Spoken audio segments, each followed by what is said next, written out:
Bonsoir à tous. 15e journée de Ligue 1 pour l'Olympique Lyonnais qui affrontait ce soir le LOSC après une super victoire 5-0 contre l'OGC Nice. Tout le monde disait que l'Olympique Lyonnais marchait sur l'eau, et bien cette fois-ci ça s'est mal passé. L'Olympique Lyonnais a subi sa deuxième défaite de la saison sur son terrain. Bon, c'était franchement pas une très bonne soirée. Pour ce match, Bruno Genesio avait opté pour son traditionnel 4-2-3-1 avec le retour du capitaine Fekir. Et on était opposé à cette équipe lilloise organisée en 4-1-4-1, qui est une formation assez défensive, qui est beaucoup dans la densité au milieu pour bloquer l'axe et pour quadriller au maximum le terrain. Ça demande beaucoup de communication entre les joueurs et ça a été fait à merveille par les Lillois. Dans les faits, notre 4-2-3-1 est en réalité un 3-2-2-3 selon la position moyenne des joueurs sur le terrain lors de ce match. On distingue évidemment des groupes de joueurs. La défense, Marcelo, Diakabi, Mendy. Au milieu de terrain, on se retrouve avec nos deux joueurs du double pivot exactement à la même hauteur. Ndombele et Touzard. Sur le côté droit, Raphaël et Oussem Aouar. Et notre bloc de trois attaquants, Fekir, Depay et Mariano. D'ailleurs, à ce propos, concernant le positionnement des joueurs sur le terrain, sur Twitter, notre ami Tom Blanchard qui nous dit comment est-ce possible pour les joueurs de l'OL d'être aussi mal organisés, mauvais, inefficaces, maladroits en quelques jours. Effectivement, c'est la question qu'on peut se poser. Comment on peut arriver à ce point-là à une désorganisation telle, surtout sur la première mi-temps où on a semblé vraiment apathique, incapable d'organiser le jeu. Et pourtant, les statistiques ne sont pas mauvaises. Si on regarde de plus près, on se rend compte que l'Olympique Lyonnais a 58% de possession de balle contre 42 du côté du LOSC. Nous avons réalisé 21 tirs, mais seulement 5 cadrés. C'est là où ça pêche. Les Lillois ont tiré 7 fois pour 3 cadrés. Nous avons 84% de passes réussies et eux que 77. Alors qu'on avait plutôt une impression de beaucoup de pertes de balles et de transitions non réussies. Donc dans les faits, ce n'est pas ça. Par contre, il y a un domaine où ça pêche énormément. C'est dans le nombre de duels aériens gagnés par le LOS. 63% de duels aériens gagnés et nous seulement 37%. C'est peut-être là où ça a pêché fortement ce soir en défense. Vous avez été nombreux sur Twitter à commenter la prestation de la défense de l'Olympique lyonnais qui ce soir a pris 2 buts. Ça leur était pas arrivé depuis un moment. Et notre ami Paul Auchon sur Twitter qui nous dit Calamity Diakabi. Diakabi qui a fait qu'une mi-temps après être sorti sur blessure. Il n'a touché que 54 ballons et gagné 2 duels aériens. C'est faible. Thibaut qui nous dit la meilleure défense de l'histoire de l'OL. Sick est catastrophique. Un autre qui nous dit Ferland Mendy, je le trouve pas bon en ce moment. Ferland Mendy qui cristallise beaucoup de commentaires ce soir. Lui aussi dépassé par les événements, notamment par Kevin Malcuit.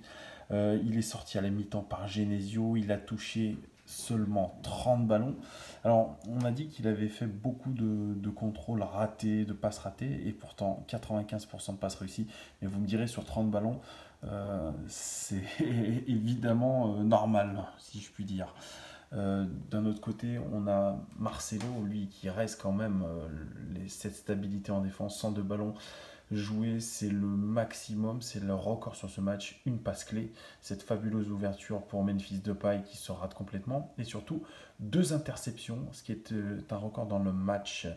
Nous avons en seconde mi-temps notre ami Mapou Yanga Emiliwa qui n'était plus apparu depuis un certain nombre de matchs.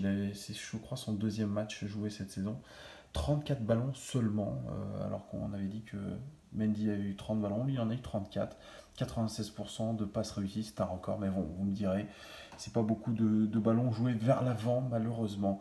Et un autre de nos défenseurs qui était moyen. Alors il a alterné le bon et le moyen. Il a touché 93 ballons, ce qui est pas mal. 74% de passes réussies, ce qui est très très peu. Il a fait 3 dribbles quand même, il a pris son côté, il est monté, mais par contre, avec beaucoup de déchets, 5 mauvais contrôles, 2 fautes. Ce sont des statistiques qui sont pas très bonnes, vraiment pour lui. C'est un match qui est très moyen. Et l'action qui cristallise sa prestation, c'est cette action où Sam Aouar lui donne un caviar dans la surface de réparation. Il fait un mauvais contrôle et il annule complètement une occasion. À Lyon, j'ai l'impression qu'on aime beaucoup jouer avec nos latéraux. 44% des attaques, ce sont encore des relais du côté droit. C'est à peu près équivalent au match contre l'OGC Nice. 35% à gauche et seulement 21% au milieu. Ce milieu d'ailleurs, ce double pivot qui interroge aujourd'hui, notamment Lucas Touzard qui enchaîne les prestations assez neutres.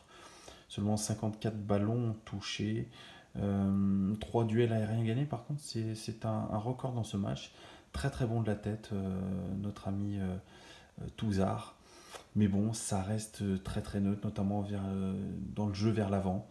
À la différence de Ndombele, alors peu de ballons touchés par rapport au match contre Nice où il avait touché à peu près 70 ballons. Là, il n'en touche que 38. Quand même 92% de passes réussies, donc très très peu de déchets, 2 passes clés. Toujours ce jeu vers l'avant qui est très intéressant.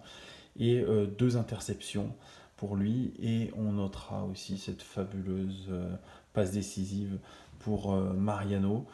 Donc encore une fois un match plein, vous voyez 38 ballons mais beaucoup d'efficacité. Alors par contre ce qui est étonnant, c'est ce que je disais en préambule, c'est qu'au niveau de la passe map et au niveau de la position moyenne, les deux joueurs se retrouvent exactement sur la même ligne. Alors on aurait plutôt l'habitude d'avoir Ndombele beaucoup plus haut sur le terrain. Mais bon, très bonne prestation de sa part en tous les cas. Dans ce marasme lyonnais, encore une fois, il y a un joueur qui se démarque, c'est Oussem Aouar, auteur d'une prestation encore une fois convaincante, qui a touché 81 ballons, 88% de passes réussies, ce qui est énorme. Une passe clé, 2 tirs, 5 dribbles, qui est le record côté lyonnais dans ce match, et 2 interceptions. Alors, ces 2 interceptions, c'est dû au remaniement tactique de Bruno Genesio à la mi-temps, avec le remplacement de Ndombele sur blessure. Donc Oussem Aouar est passé dans le double pivot aux côtés de Lucas Touzard, donc il est capable vraiment d'organiser le jeu, de jouer sur l'aile droite. Il était capable vraiment de verticaliser le jeu, provoquer quand il le fallait, et aussi nous permettre d'avoir des transitions offensives beaucoup plus fluides. Donc bravo Oussem, c'est du très très bon boulot encore une fois. Pour moi, c'est l'homme du match côté lyonnais. Enfin, si on peut dire qu'il y a un homme du match après cette défaite, mais en tout cas, c'était le meilleur lyonnais. Sur les réseaux sociaux, vous avez énormément parlé de Maxwell Cornet. Je fais référence à Max OL, François 968 sur Twitter qui nous dit: le paradoxe, le seul à avoir marqué des points ce soir, c'est Cornet. Effectivement, son entrée en jeu en seconde période a été loin d'être mauvaise. Il a touché 35 ballons, 3 passes clés, c'est le record sur ce match. 2 tirs et surtout 2 interceptions. On sent que vraiment il a énormément de motivation. Bruno Genesio lui fait confiance. Et il pense qu'il peut être un élément moteur sur le côté droit. D'ailleurs, voilà, c'est 44%. Ça représente aussi ce côté fort lyonnais. Qu'on le veuille ou non, Maxwell Cornet est en train d'enchaîner les bonnes prestations. Et avec l'absence de Bertrand Traoré, il a forcément une carte à jouer. Les haters sur les réseaux sociaux sont nombreux, mais de plus en plus vous êtes nombreux à reconnaître que Maxwell Cornet apporte sa petite pierre à l'édifice. Le facteur X de ce soir, c'est notre capitaine David Fekir qui revenait d'une gastro-entérite et son match a été, je dirais, moyen. On ne l'a pas vu en première mi-temps, il s'est un peu réveillé en seconde. On voyait clairement qu'il était en manque de rythme. Ses statistiques sont moyennes, 74 ballons joués, 78% de passes réussies, ce qui est très en deçà de ce qu'il est capable de faire.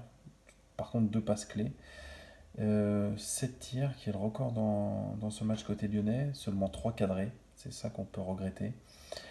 3 dribbles, il a essayé de provoquer beaucoup. Et puis ce qui entache aussi sa prestation, ce sont ses 4 mauvais contrôles qui sont inhabituels. C'est quasi le record le côté lyonnais dans ce match avec Raphaël à 5. Donc très très moyen. Et puis surtout ce fait de match, ce penalty non transformé, ça pareil on n'a pas l'habitude de ça. Donc à voir, mais on espère beaucoup plus de notre capitaine, notamment dès dimanche contre. Ah, vous avez été aussi très très nombreux sur Twitter à critiquer l'homme en forme du moment, Memphis Depay, celui qui court après ses stats personnels, un peu plus encore que Mariano. Mika Flash 3 qui nous dit sur Twitter Frédéric Piquion supérieur à Memphis Depay. C'est pour vous dire le souvenir que nous a laissé l'attaquant français quand il est passé à l'Olympique Lyonnais, notamment dans un derby où il a tout raté, il avait fini avec un carton rouge mémorable. Et bien là, Memphis Depay nous a fait un match qui était très pauvre, très médiocre. Ses statistiques sont loin d'être très bonnes. 68 ballons seulement de jouer, 72% de passes réussies, c'est très très peu. Une passe clé. Par contre, il a beaucoup essayé de se procurer des occasions. Il a tiré 6 fois. Par contre, 0 tir cadré. C'est indigne d'un attaquant professionnel de l'Olympique Lyonnais. Autant de déchets. Seulement un dribble, alors qu'on sait qu'il tente beaucoup sa chance sur son côté en dribblant les adversaires. Donc c'est très mauvais ce soir, monsieur Memphis Depay. On attend une grosse réaction pour le prochain match. Et puis on finit avec Mariano, notre attaquant atypique qui ne cesse de planter quand même. Aujourd'hui, il est l'auteur du seul but lyonnais avec encore une détente fantastique dans la surface de réparation. Air Mariano, comme je le surnomme. Les statistiques sont classiques, j'ai envie de dire, pour lui. 27 ballons joués, 57% de passes réussies. C'est un peu plus que contre Nice. Une passe clé. Surtout donc ce but. Et puis 3 tirs, dont 2 cadrés. C'est quand même beaucoup mieux que Memphis Depay et beaucoup mieux que Nabil Fekir. C'est vrai qu'on ne peut pas reprocher à Mariano grand-chose. Certes, il a du déchet dans son jeu, mais c'est un pur attaquant. Et Bruno Genesio a dit en conférence de presse avant le match, il a rarement vu un joueur autant attiré et obsédé par le but. Donc tant mieux pour nous, c'est peut-être l'arbre qui cache la forêt.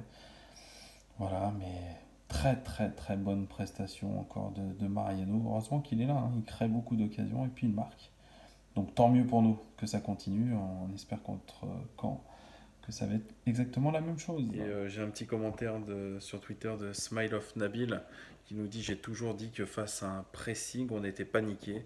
C'est le cas. Lille relance bien et presse haut. On n'a aucune solution. Effectivement, c'est ce qui ressort. C'est le manque de solution des joueurs de l'Olympique Lyonnais face à une composition d'équipe et un système tactique qu'ils n'attendaient pas. Ils attendaient plutôt un système en 5-3-2 comme on avait l'habitude d'affronter ces derniers temps. Et bien c'était un système plutôt en 4-1-4-1 où on cherchait plutôt à mettre beaucoup de densité et un apport très conséquent des latéraux adverses. Et effectivement, leurs latéraux nous ont fait très très mal et leur attaquant de pointe a été hyper réaliste. Nous, on n'a pas fait le maximum, on n'a pas fait ce qu'on aurait dû faire. C'est décevant. Bruno Genesio disait qu'il n'était pas en colère de ce match. Il a dit que nous avions une équipe qui était désorganisée. Effectivement, on a senti des Lyonnais désorganisés et puis surtout à court physiquement. Et comme si l'entrée, ou plutôt la rentrée de Nabil Fekir, avait complètement désorganisé cette équipe au lieu de l'organiser. Donc la grosse mauvaise nouvelle, c'est que Monaco reste à notre hauteur et que Marseille passe deuxième du championnat derrière le Paris Saint-Germain. Donc très mauvaise opération pour nous. On n'a plus qu'à se rattraper à dimanche contre Caen, sachant qu'on a une série de 4 matchs à l'extérieur avant d'affronter chez nous l'Olympique de Marseille sur déjà ce qui apparaît comme une bataille pour la seconde place et face à un concurrent direct. Voilà, donc on croise les doigts et on reste fiers de nous.